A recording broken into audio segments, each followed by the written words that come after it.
सरकार का बड़ा ऐलान, भारत म्यांमार बॉर्डर पर फ्री मूवमेंट पर लगेगी रोक, घुसपैठ रोकने के लिए उठाया कदम। अयोध्या में राम मंदिर का हुआ उद्घाटन, लगभग 161 फीट है इसकी ऊंचाई, नागर शैली में बना है यह मंदिर।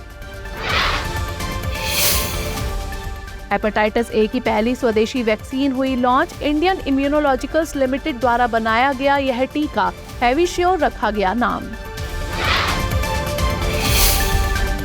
केंद्र सरकार ने की जीएम सरसों की वकालत, DMH11 किस्म को दी पर्यावरणीय मंजूरी, खाद्य तेल के उत्पादन में लाभकारी होगी यह किस्म।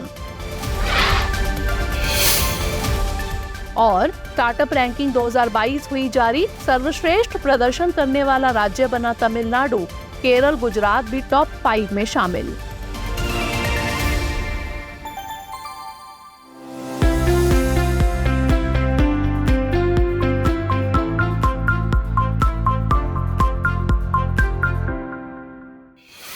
बीते दिनों केंद्रीय गृह मंत्री अमित शाह ने भारत म्यांमार सीमा को लेकर बड़ा ऐलान किया। गृह मंत्री ने भारत म्यांमार सीमा की पूरी लंबाई में बाड़ लगाने की घोषणा की है। यह ऐलान इस क्षेत्र में लोगों की मुक्त आवाजाही को रोकने के लिए किया गया है। गौरतलब है कि भारत म्यांमार आपस में लगभग 1643 किलोमीटर लंबी सीमा साझा करते हैं, जो कि मणिपुर, मिजोरम, असम, नागालैंड और अरुणाचल प्रदेश राज्यों से होकर गुजरती है।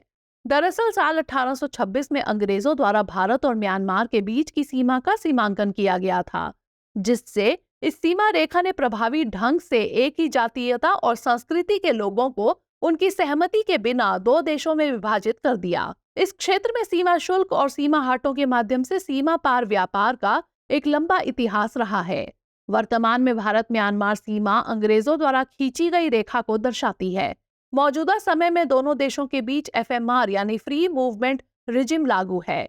FMR लागू करने के पीछे सीमा पार मजबूत जातीय और पारिवारिक संबंधों का हवाला दिया जाता है। हालांकि बीते कुछ वर्षों में सीमा क्षेत्र के जरिए अवैध अप्रवासी भारत में प्रवेश कर रहे हैं, जिसे रोकने के लिए दोनों देशों के सीमा की पूरी लंबाई में बाड़ लगाने का निर्णय लिया गया है। आपको बता दें कि फ्री मूवमेंट रिजिम साल 2018 में भारत की एक्ट ईस्ट नीति के एक हिस्से के रूप में लागू किया गया था।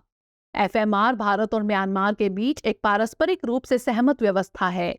इसके तहत दोनों तरफ सीमा पर रहने वाली जनजातियों को बिना वीजा के दूसरे देश के अंदर 16 किलोमीटर तक यात्रा करने की अनुमति प्राप्त है। हाल ही में CCPA यानी केंद्रीय उपभोक्ता संरक्षण प्राधिकरण ने एक ई-कॉमर्स कंपनी को नोटिस जारी किया है। दरअसल CCPA का मानना है कि ई-कॉमर्स कंपनी प्रसाद की आड़ में मिठाइयों की बिक्री से जुड़ी भ्रामक व्यापार प्रथाओं में संलग्न है। ऐसे में CCPA ने कंपनी से नोटिस जारी होने के 7 दिनों के भीतर जवाब मांगा है। साथ ही कहा है कि ऐसा ना करने पर उपभोक्ता संरक्षण अधिनियम 2019 के प्रावधानों के तहत उनके खिलाफ आवश्यक कार्रवाई शुरू की जा सकती है। बता दें कि केंद्रीय उपभोक्ता संरक्षण प्राधिकरण का गठन साल 2020 में किया गया था। इसे उपभोक्ता संरक्षण अधिनियम 2019 के तहत गठित किया गया है। यह उपभोक्ता मामले, खाद्य एवं सार्वजनिक वितरण मंत्रालय के तहत कार्य करता है।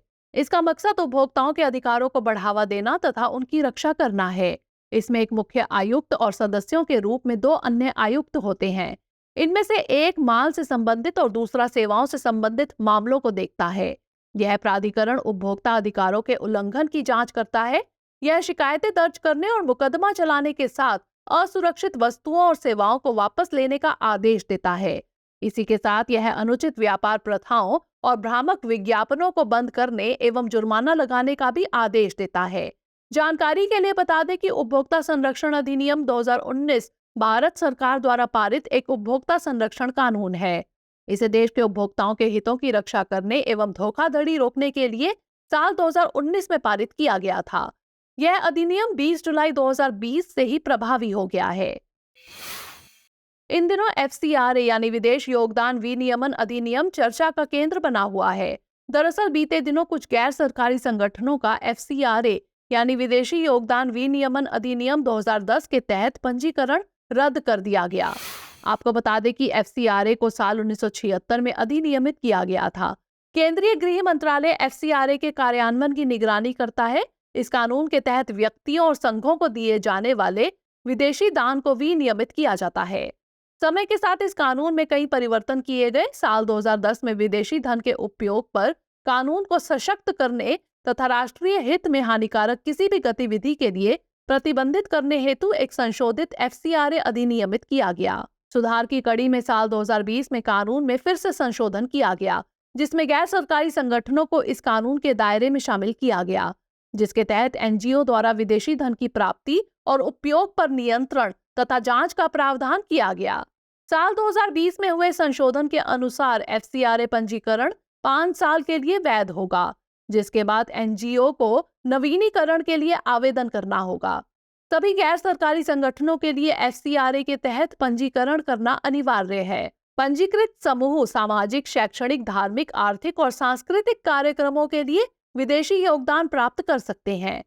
हालांकि यह अधिनियम कुछ वर्ग को विदेशी अनुदान के दायरे से बाहर रखते हैं, जिसमें चुनावी उम्मीदवार, पत्रकारों या अखबारों और मीडिया प्रसारण कंपनियों, न्यायाधीशों एवं सरकारी कर्मचारियों, विधायिका तथा राजनीतिक दलों के सदस्यों और राजनीतिक प्रकृति के संगठन शामिल हैं।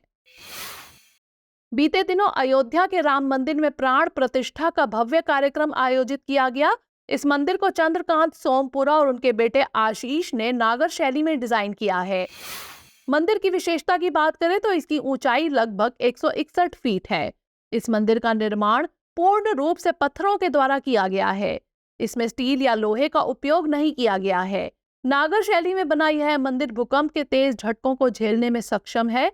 मंदिर में 5 अलग मंडप हैं, जिसमें नृत्य, रंग, सभा, कीर्तन और प्रार्थना मंडप शामिल हैं। जानकारों के अनुसार मंदिर की नींव लगभग 40 फीट गहरी है। इसके साथ ही मंदिर निर्माण के लिए मकराना संगमरमर, गुलाबी बलुआ पत्थर, ग्रेनाइट पत्थर एवं रंगीन संगमरमर का उपयोग किया गया है, जिसका प्रयोग कभी अशोक स्तंभ, लाल किला जैसे ऐतिहासिक इमारतों के निर्माण के लिए किया गया था। माना जा रहा है कि इस मंदिर को करीब 1000 साल तक किसी रिपेयरिंग की जरूरत नहीं होगी। इसके साथ ही मंदिर के 2000 फीट नीचे एक टाइम कैप्सूल भी रखा गया है, जिसमें भगवान राम और अयोध्या के बारे में प्रासंगिक जानकारी के साथ एक तांबे की प्लेट अंकित है। टाइम कैप्सूल रखने का उद्देश्य आने वाली पीढ़ियों को मंदिर की पहचान के विषय में जानकारी प्रदान करना है। बताते चले कि 5वीं शताब्दी के दौरान भारत में नागर शैली विकसित हुई। यह शैली मालवा, राजपुताना एवं कलिंग के आसपास के क्षेत्रों में बेहद लोकप्रिय है। इस शैली में हमेशा उच्चतम शिखर के ठीक नीचे गर्भगृह स्थित होता है। शिखर पर एक अमल का यानी कलश भी स्थापित किया जाता है। इतिहास में कई मंदिरों का निर्माण नागर शैली में किया गया है, जिसमें ओडिशा का श्री जगन्नाथ मंदिर, खजुराहो कंदारिया महादेव मंदिर शामिल हैं। हाल ही में वित्त मंत्रालय ने घोषणा की कि वित्त वर्ष 2024-25 का अंतरिम बजट 1 फरवरी को पेश किया जाएगा। इस साल अंतरिम बजट में करदाता पिरामिड के निचले स्तर के लोगों के लिए आयकर दरों में बदलाव की उम्मीद है। साथ ही नई आयकर व्यवस्था को बढ़ावा देने के लिए उच्च छूट सीमा के साथ साथ मानक कटौती में बढ़ोतरी की संभावना है। हालांकि अप्रैल-मई में लोकसभा चुनाव के चलते जुलाई में पूर्ण बजट के पेश होने की संभावना है। गौरतलब है कि आयकर एक वित्तीय वर्ष में अर्जित किसी व्यक्ति या व्यवसाय की वार्षिक आय पर लगाया जाने वाला कर है।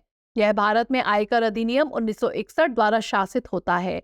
वहीं यह कर करदाता की वार्षिक आय पर प्रत्येक वर्ष अनुशंसित स्लैब के अनुसार लगाया जाता है। भारत सरकार जरूरत के मुताबिक आयकर अधिनियम में संशोधन भी कर सकती है। आपको बता दें कि अंतरिम बजट आम चुनावों से पहले भारत सरकार द्वारा प्रस्तुत किया जाने वाला एक अस्थायी वित्तीय विवरण है। यह एक छोटी अवधि के लिए सरकार के खर्चों और राजस्व को कवर करता है। यह उस अवधि के लिए होता है जब तक कि एक नई सरकार का गठन नहीं हो जाता है। वहीं यह आगामी वित्तीय वर्ष के लिए अनुमानित व्यय और राजस्व का विवरण प्रस्तुत करता है। इसे मंजूरी के लिए संसद में प्रस्तुत किया जाता है।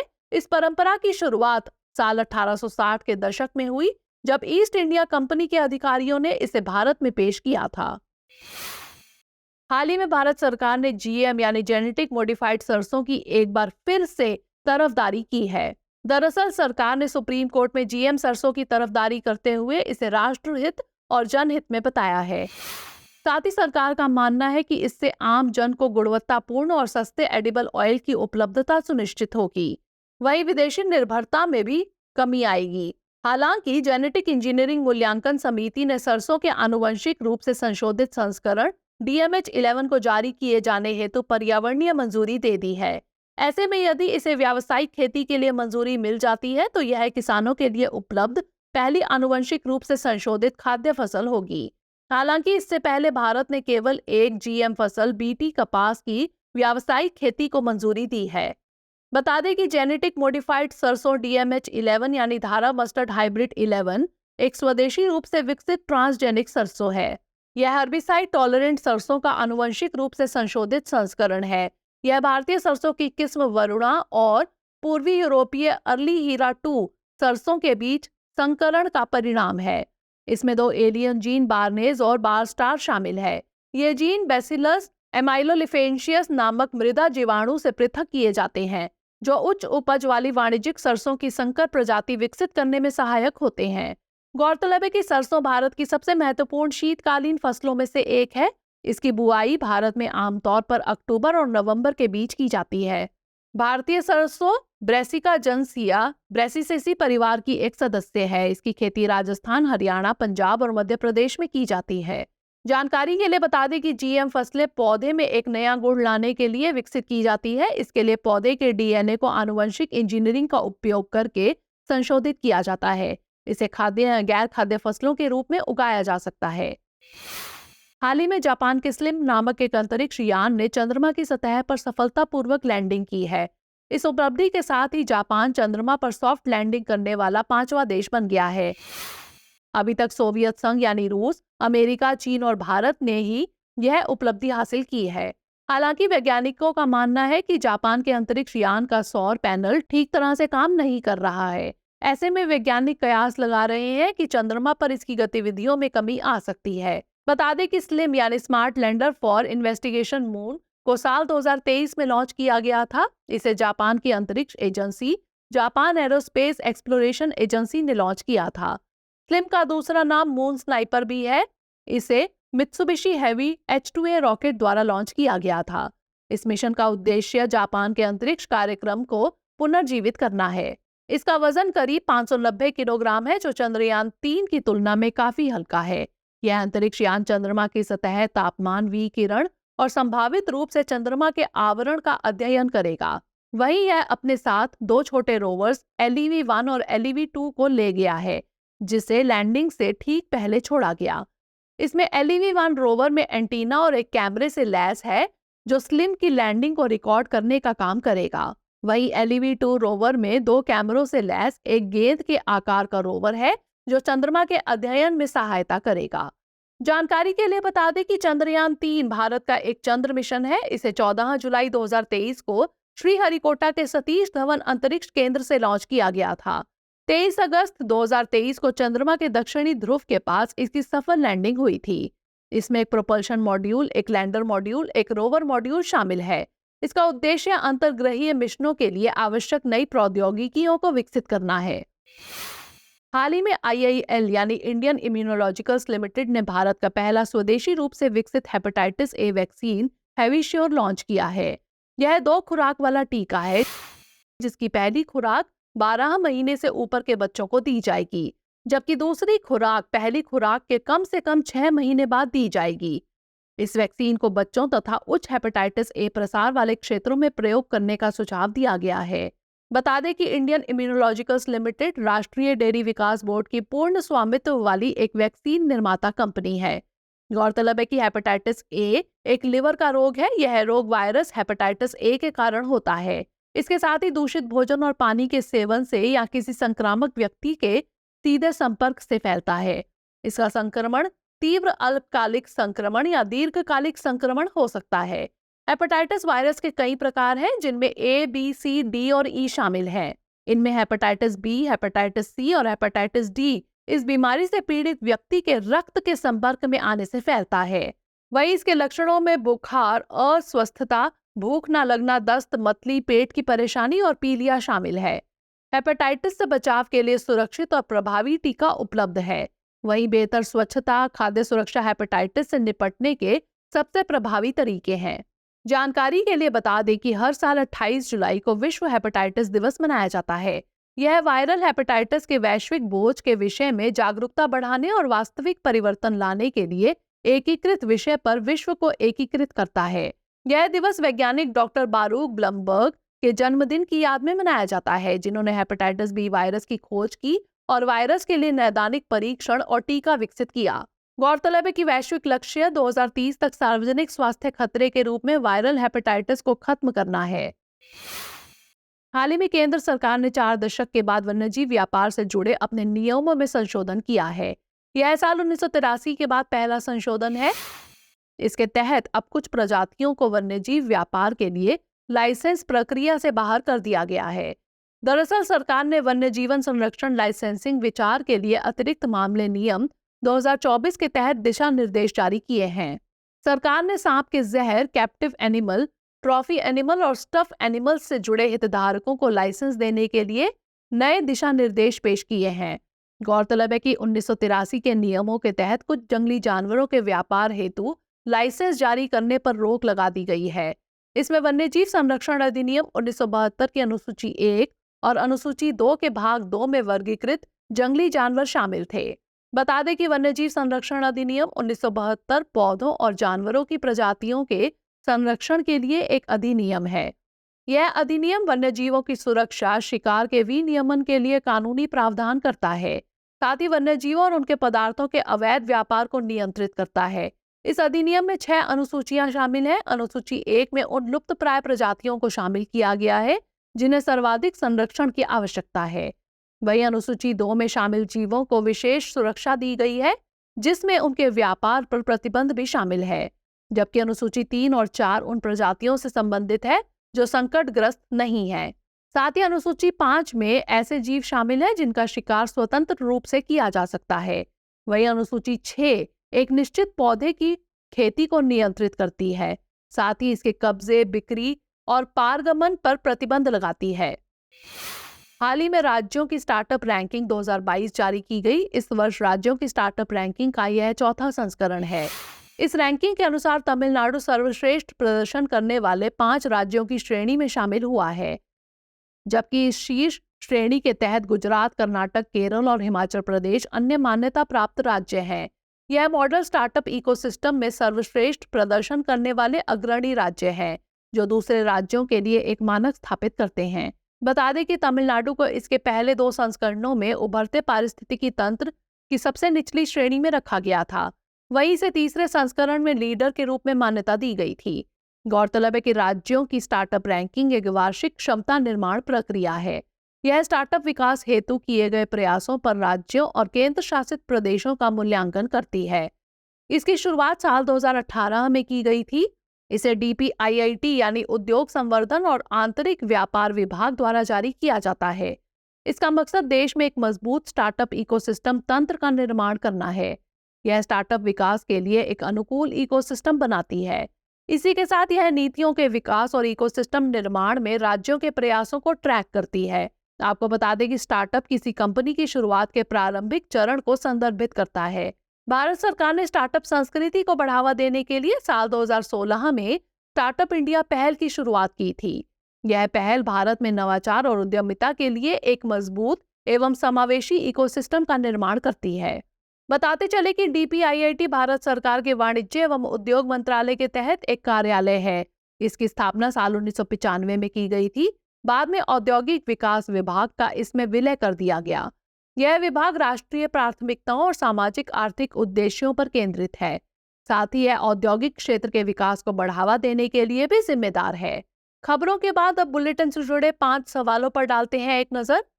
बुलेटिन पर आधारित 5 प्रश्न इस प्रकार हैं। पहला प्रश्न है, निम्नलिखित कथनों पर विचार कीजिए। 1. भारत म्यांमार सीमा पर फ्री मूवमेंट रिजिम लागू है। 2. भारत म्यांमार की सीमा केवल असम, त्रिपुरा से लगती है। 3. साल 2018 में भारत म्यांमार के बीच फ्री मूवमेंट रिजिम लागू की गई थी। उपर्युक्त में से कितने कथन सही हैं? केवल 1, केवल 2, सभी 3 या फिर कोई भी नहीं। अगला प्रश्न है, नागर शैली के संदर्भ में निम्नलिखित कथनों पर विचार कीजिए। 1. इस शैली की शुरुआत 7वीं शताब्दी में हुई थी। 2. इस शैली में मंदिर के शिखर पर एक अम्लका स्थापित किया जाता है। 3. अयोध्या में बना राम मंदिर इसी शैली में बनाया गया है। उपर्युक्त में से कितने कथन सही हैं? केवल एक, केवल दो, सभी तीन या फिर कोई भी नहीं। अगला प्रश्न है, अंतरिम बजट के संदर्भ में निम्नलिखित कथनों पर विचार कीजिए। एक, यह आम चुनावों से पहले भारत सरकार द्वारा प्रस्तुत किया जाने वाला एक अस्थायी वित्तीय विवरण है। दो, यह बजट पूरे वर्ष के लिए मान्य होता है। तीन, सबसे पहले इसे ईस्ट इंडिया कंपनी के अधिकारियों ने भारत में पेश किया था। उपर्युक्त में से कितने कथन गलत हैं? केवल एक, केवल दो, सभी तीन या फिर कोई भी नहीं। अगला प्रश्न है, smart lander for investigation moon mission के संदर्भ में निम्नलिखित कथनों पर विचार कीजिए।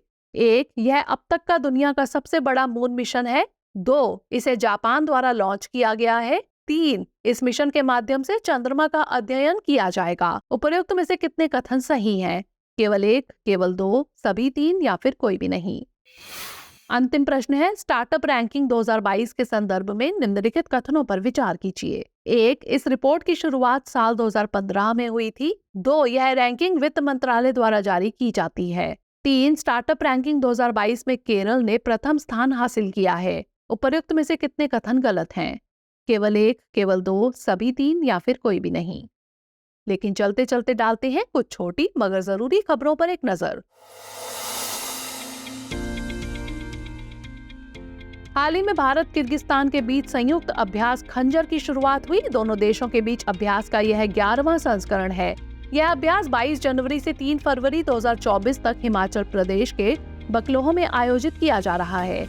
इस अभ्यास का उद्देश्य संयुक्त राष्ट्र चार्टर के अध्याय 7 के तहत निर्मित क्षेत्र और पहाड़ी इलाकों में आतंकवाद और विशेष बलों के संचालन में अनुभवों और सर्वोत्तम प्रथाओं का आदान प्रदान करना है। अभ्यास में विशेष बल कौशल, सम्मिलन और निष्कर्षण की उन्नत तकनीकों को विकसित करने पर जोर दिया जाएगा। हाल ही में पहले आयुष दीक्षा केंद्र की आधारशिला रखी गई। इस प्रकल्प की शुरुआत केंद्रीय आयुष और बंदरगाह जहाजरानी एवं जलमार्ग मंत्री सर्बानंद सोनोवाल द्वारा की गई। यह अत्याधुनिक केंद्र केंद्रीय आयुर्वेद अनुसंधान संस्थान भुवनेश्वर के परिसर में विकसित किया जाएगा। यह केंद्र आयुष पेशेवरों को अपने कौशल को निखारने और देश के लोगों को विश्व स्तरीय रोगी देखभाल सेवाएं प्रदान करने में उनकी निपुणता को बढ़ाने में सक्षम करेगा। इसके साथ ही यह शक्तिशाली आयुष आंदोलन और स्वस्थ और खुशहाल जीवन अनुभव की दिशा में वैश्विक आंदोलन के प्रयास के लिए उत्प्रेरक साबित होगा। ऑक्सफोर्ड विश्वविद्यालय के वैज्ञानिकों ने निपाह वायरस के लिए पहला मानव वैक्सीन परीक्षण शुरू किया है। CHAdOx1 निपाह बी वैक्सीन के परीक्षणों का नेतृत्व ऑक्सफोर्ड वैक्सीन ग्रुप द्वारा किया जाएगा, जिसमें 18 से 55 वर्ष की आयु के 51 लोग शामिल होंगे। गौरतलब है कि निपाह वायरस एक विनाशकारी बीमारी है जो लगभग 75% मामलों में घातक हो सकती है। इस वायरस से भारत, सिंगापुर, मलेशिया, बांग्लादेश सहित एशिया के कई देश प्रभावित हुए हैं।